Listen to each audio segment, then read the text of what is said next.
कैकेयी का अनुताप। यह पद्यांश राष्ट्र कवि मैथिली शरण गुप्त द्वारा रचित साकेत काव्य ग्रंथ से उद्धृत है। इसमें उस समय का वर्णन है जब रानी कैकेयी ने राजा दशरथ से 2 वरदान मांगे थे। पहला, भरत को राज सिंहासन और दूसरा, राम को 14 वर्षों के लिए वनवास। जिस समय रानी कैकेयी ने ये वरदान मांगे, उस समय भरत और शत्रुघ्न ननिहाल गए थे। जब वे लौट कर आए और उन्होंने पिता की स्थिति देखी और माता के द्वारा मांगे गए वरदानों के बारे में उन्हें पता चला, तो वे बहुत दुखी हुए। माता कैकेयी को उन्होंने बहुत भला बुरा भी कहा और तुरंत अपने भाई राम को वापस अयोध्या लाने और राज सिंहासन पर बैठाने के उद्देश्य से चित्रकूट चल दिए। उनके साथ सभी माताएं, अयोध्या वासी और ऋषिगण भी चित्रकूट गए। जब सभी लोग चित्रकूट पहुंच गए तो वहां पर रात्रि के समय नीले आकाश के नीचे राम की कुटिया के सामने एक सभा आयोजित की गई, जिसमें राम, लक्ष्मण, सीता के साथ अयोध्या से गए हुए सभी लोग उपस्थित थे। चारों तरफ शांतिपूर्ण वातावरण था। ऐसे समय में राम ने गंभीर वाणी में भरत से कहा,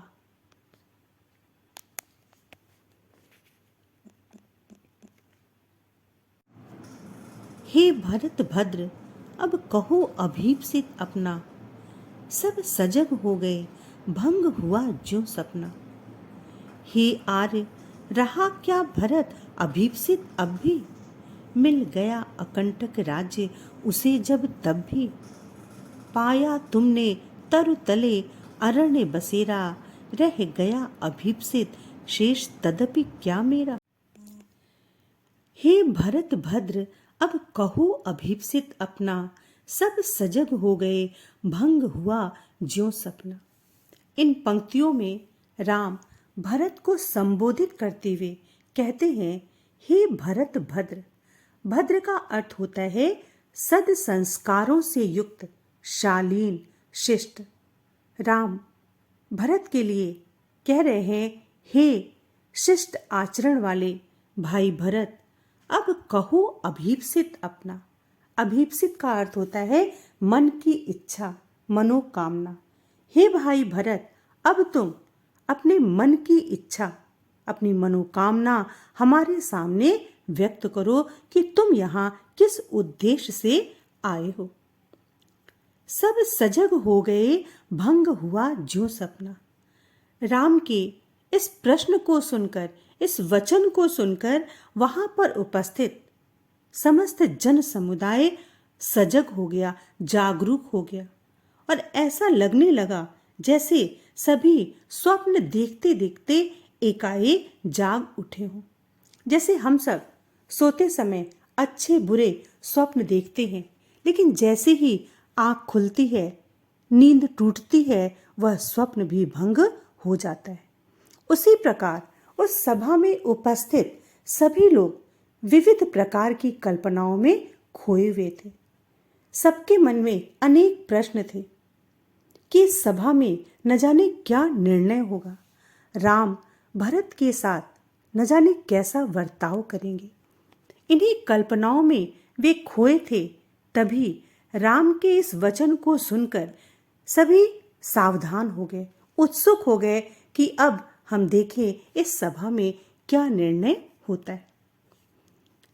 हे आर्य, रहा क्या भरत अभीप्सित अब भी, मिल गया अकंटक राज्य उसे जब तब भी। जब राम ने भरत से उनकी इच्छा पूछी तो भरत अत्यंत विकल हो उठे, व्याकुल हो उठे और बहुत दुखी भाव से अपने भाई से कहते हैं, हे आर्य। उन्होंने राम के लिए आर्य शब्द, आर्य का अर्थ होता है श्रेष्ठ। हे श्रेष्ठ भाई राम, अब आप ही बताइए, रहा क्या भरत अभीप्सित अब भी? क्या अभी भी भरत की कोई इच्छा बाकी रह गई है? मिल गया अकंटक राज्य उसे जब तब भी। अब तो उसे अकंटक माने बाधा रहित राज्य मिल गया। अयोध्या का राज सिंहासन उसे प्राप्त हो गया। अब बताइए, उस भरत की कौन सी अभिलाषा बाकी रह सकती है? पाया तुमने तरु तले अरण्य बसेरा, रह गया अभिप्सित शेष तदपि क्या मेरा। अत्यधिक दुखी होते हुए भरत कह रहे हैं आगे कि आपने मेरे कारण तरु तले, तरु माने पेड़, तले माने नीचे, वृक्ष के नीचे, अरण्य माने जंगल, घने जंगल में बसेरा, कुटिया बनाया और वहीं पर आप रह रहे हैं। आप घने जंगल में वृक्ष के नीचे कुटिया बना करके रह रहे हैं। रह गया अभीप्सित शेष तदपि क्या मेरा। इसके बाद भी मेरी कोई इच्छा, मनोकामना, अभिलाषा शेष बाकी है? अब क्या मेरी इच्छा बाकी रह सकती है जब आपको मेरे कारण इतने कष्टों का सामना करना पड़ रहा है? तनु तड़प तड़प कर तप्त तात ने त्यागा, क्या रहा अभीप्सित और तथापि अभागा। हा इसी अयश के हेतु जनन था मेरा, निज जननी ही के हाथ हनन था मेरा। अब कौन अभीप्सित और आर्य वह किसका, संसार नष्ट है भ्रष्ट हुआ घर जिसका। तनु तड़प तड़प कर तप्त तात ने त्यागा, क्या रहा अभीप्सित और तथापि अभागा। भरत अपनी मनोव्यथा को व्यक्त करते हुए कहते हैं कि तात यानी पिता ने तप्त अत्यधिक दुखी होकर, पीड़ित होते हुए तड़प तड़प कर तनु माने अपने शरीर को त्याग दिया। पिता इस असहनीय दुख को न सह सके और उन्होंने अपने शरीर को ही त्याग दिया। इस संसार को छोड़कर चले गए, हम सबको छोड़कर चले गए। क्या रहा अभीप्सित और तथापि अभागा।